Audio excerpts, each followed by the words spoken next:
Today, our Sunday Gospel reflection is taken from the Gospel of St. Luke, chapter 14, 7 to 14. Luke presents us with the teaching of Jesus that overturns the logic of the world, focusing on two fundamental concepts for the kingdom of God. The first one is humility, and the second one is gratuitousness.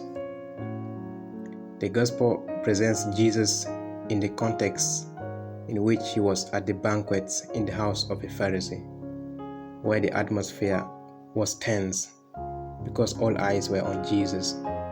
And Jesus, observing the guests seeking places of honor, he uses the occasion to offer a profound lesson.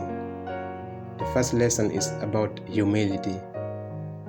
Jesus teaches that true greatness is not found in self-exaltation, but in making room for others.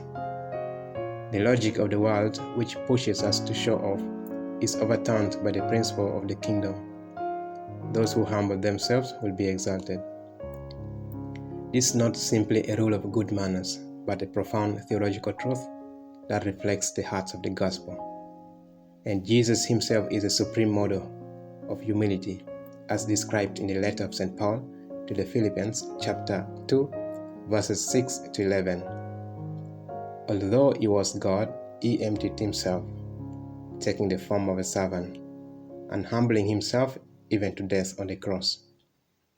Humility, therefore, is the way to the kingdom of God, and is manifested in concrete service to others, as shown in the episode of washing of the feet.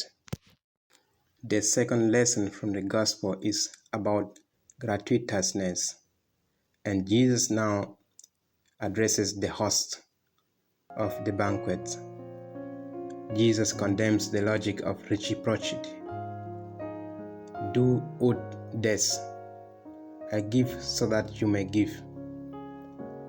Christian love is not a commercial agreement. On the contrary, it must be selfless and without expectation of reward. Jesus invites us to feast with those who cannot reciprocate: the poor, the crippled, the lame, and the blind.